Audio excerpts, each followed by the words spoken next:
4월 1일 이 시각 주요 뉴스입니다. 마코 루비오 미국 국무부 장관은 이란 전쟁 종식이 오늘이나 내일은 아니지만 눈앞에 다가왔다고 밝혔습니다. 달러원 환율은 이란 전쟁 종전 기대와 세계 국채 지수 편입 자금 유입으로 20원 이상 급락했습니다. 국민의힘은 수도권에서 반값 전세 공급과 출산 연동형 주거자금 대출 확대를 약속했습니다. 한국과 인도네시아는 오늘 청와대에서 핵심 광물과 인공지능, 금융 등 전방위 협력 강화를 위해 16건의 양해각서를 체결했습니다. 더불어민주당 안도걸 의원은 저평가주 기업가치 제고 계획 공시 의무화를 골자로 한 자본시장법 개정안을 대표 발의했습니다. 마코 루비오 미국 국무부 장관이 이란 전쟁 종식이 눈앞에 다가왔다고 밝혔습니다. 루비오 장관은 현지 시간 31일 폭스뉴스 채널의 해니티쇼 인터뷰에서 이란 전쟁 종식은 오늘이나 내일은 아니지만 눈앞에 다가왔다고 말했습니다. 그는 이란과 직접 만날 가능성이 있다고 언급하며 이란 전쟁 이후 미국이 북대서양 조약기구와의 관계를 재검토해야 할 것이라고 덧붙였습니다. 앞서 이날 오전 캐롤라인 레빗 백악관 대변인은 도널드 트럼프 미국 대통령이 현지 기준 1일 밤 9시, 한국 시간 2일 오전 10시에 이란과 관련한 대국민 연설을 할 것이라고 발표했습니다. 달러원 환율이 1,530원대를 넘어서 금요미기 이후 최고치를 기록한 후 20원 이상 급락했습니다.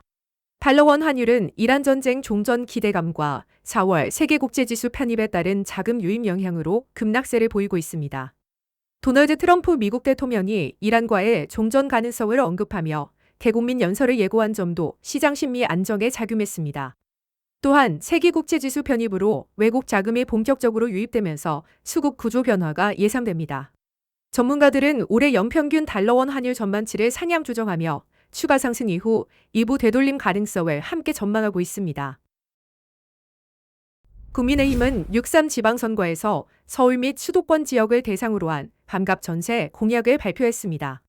장동혁 국민의힘 대표는 무주택 서민을 위해 주변 시세 50% 수준으로 장기 전세주택을 공급하겠다고 밝혔으며 이 정책은 지방정부 공공주택 임대료 조정위원회 심의를 통해 빠르게 시행할 수 있다고 강조했습니다.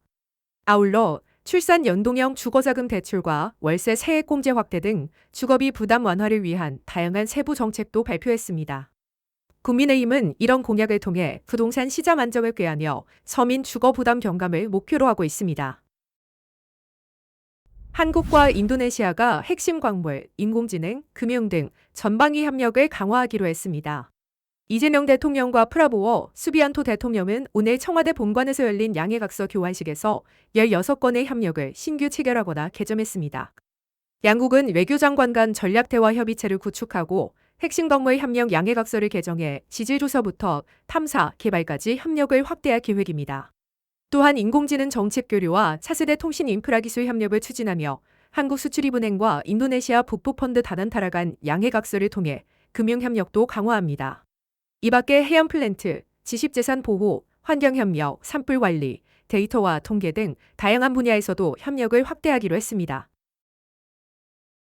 더불어민주당 안도걸 의원은 저평가된 상장 기업들의 기업가치 제고 계획을 의무적으로 공시하도록 하는 자본시장과 금융투자업에 관한 법률 일부 개정 법률안을 대표 발의했습니다.